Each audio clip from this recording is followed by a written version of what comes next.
This is Autoline Daily, the show dedicated to enthusiasts of the global automotive industry. Europe already has the most aggressive GHG emission standards in the world, but some lawmakers in the European Parliament want to tighten them up more. Currently, the EU is targeting a 40% reduction in emissions by 2030, but members of the Environment Committee agreed to cut them by 60% instead. However, that number will likely be watered down since two other Parliament committees have agreed to a 55% cut, and member states must agree to the deal as well. And not all are in favor of the 60% target. The full European Parliament votes on the law next month. Europe's goal is to reach net zero emissions by 2050. Scientists have been praising hydrogen as the fuel of the future, but that future always seems to be 10 years away. Hyundai wants to change that. It's launching a global ad campaign called Hydrogen for You, which is abbreviated as the letter H, the number 2, and the letter U, or H2U. The company is hiring celebrity DJs, models, photographers, and others who will drive around in Hyundai Nexo fuel cell cars and talk about their experience. It's all about changing public perceptions of hydrogen and showing that it's an alternative to using batteries. And in other fuel cell news, the California Energy Commission is awarding subsidies to expand hydrogen refueling stations in the state. Shell received a nearly $41 million grant, which still needs formal approval, to install hydrogen refueling equipment at 48 existing Shell gas stations, upgrade 2 current Shell hydrogen stations, as well as add light-duty refueling capability to a current heavy-duty truck hydrogen station. And as part of the deal, Toyota and Honda have agreed to sell more hydrogen fuel cell vehicles in the state to support the new stations. However, the companies didn't reveal how many more they plan to sell.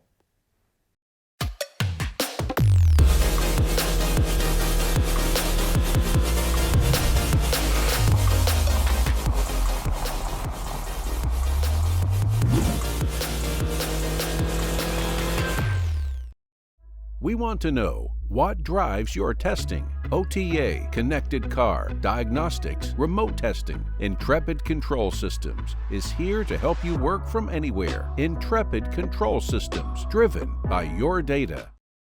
Well, Maserati is in trouble. Last year, its sales plummeted 45% and it lost 200 million euros. That was before the pandemic hit. Now it's doing even worse.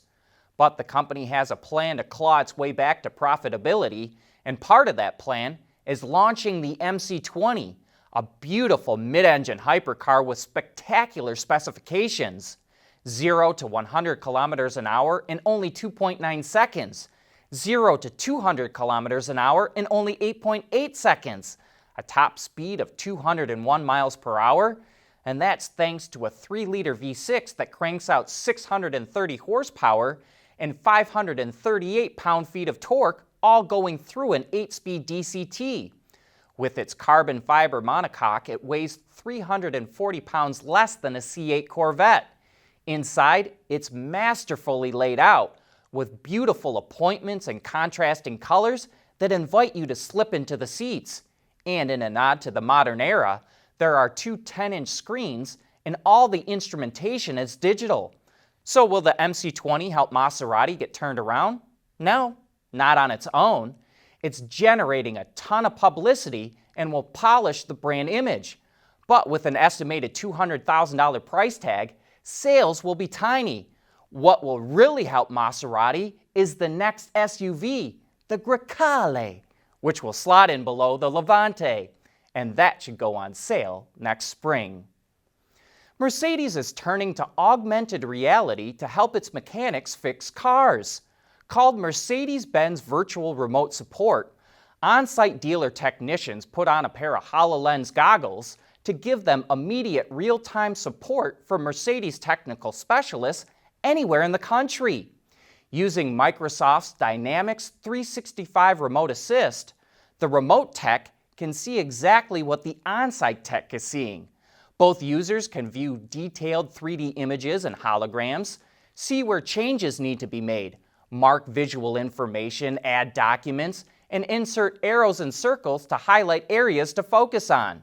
Not only does the technology help speed up repairs, since techs are able to diagnose issues faster, it also helps keep employees safe by working remotely during the pandemic. Mercedes recently rolled out the technology to all of its dealers in the US. Audi introduced the S versions of the e-tron and e-tron Sportback. They feature 3 electric motors, 2 at the rear axle and 1 at the front. Audi claims it's the first mass-produced EV in the world with 3 motors. The vehicles move from 0 to 100 kilometers an hour in 4.5 seconds and have a top speed of 130 miles per hour. In S gear, which provides full boost performance for 8 seconds, the models can hit nearly 500 horsepower and more than 700 pound-feet of torque. The S versions are a bit wider than the standard e-tron models, and they feature silver attachments at the front and rear, as well as aluminum mirror housings. Pricing for the e-tron S starts at a little over 91,000 euros, or close to $110,000, and the e-tron S Sportback costs 2,000 euros more. Both models are available in Europe this fall. Autoline Daily is brought to you by Bridgestone Tires, your journey, our passion, and by Intrepid Control Systems, over-the-air engineering. Boost your game. Lucid Motors finally debuted its Air sedan yesterday. Since the styling hasn't changed much from the prototypes, let's focus on other areas. And one thing that caught our eye is the unique clamshell design of the frunk and trunk, which create less seams on the car and allow for easier access. Also aiding access are rear doors that open to 90 degrees.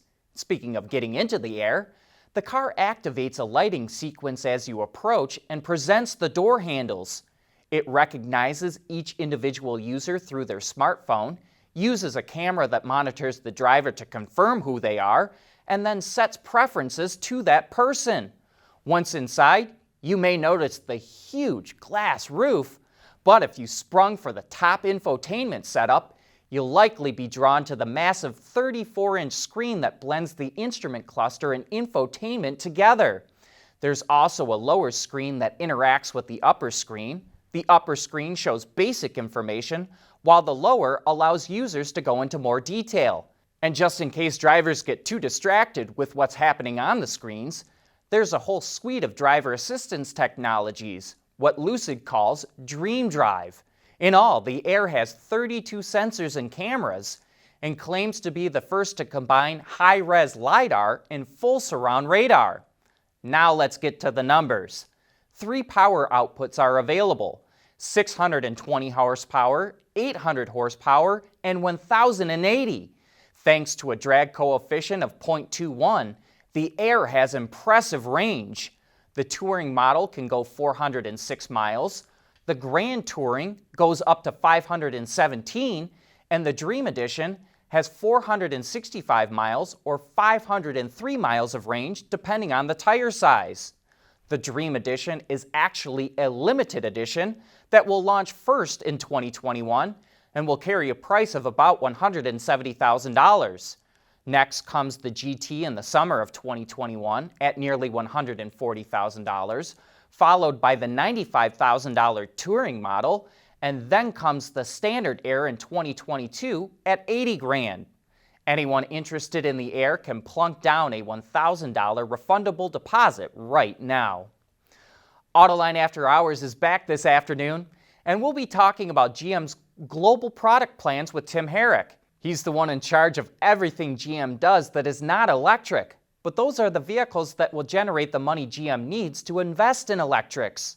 This ought to be a fascinating discussion, so join John and Gary, as well as Stephanie Brinley from IHS Markit, when we get going live at 3 p.m. Eastern Time.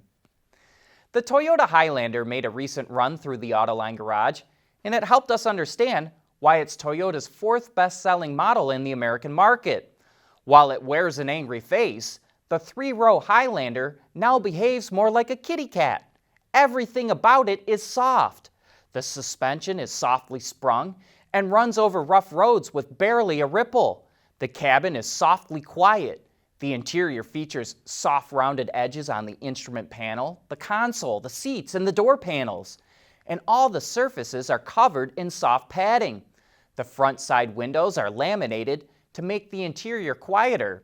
And Toyota engineers took advantage of moving the Highlander onto the TNGA platform to tune out frequencies that can interfere with conversations. Meanwhile, under the skin, the Highlander is ready to rumble. There's a hybrid version, but we drove the big 3.5-liter V6 that comes with an 8-speed automatic. With 295 horsepower and 263 pound-feet of torque on tap, it moves this bulky SUV around with ease and can tow a 5,000-pound trailer.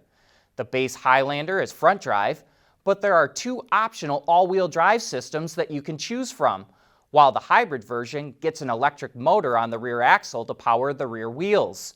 Toyota has stuffed the Highlander full of its safety and infotainment systems that are too numerous to list here. Of course, our Platinum Edition tester came with everything, and the $51,100 price tag reflects that. That wraps up today's show. Thank you for watching.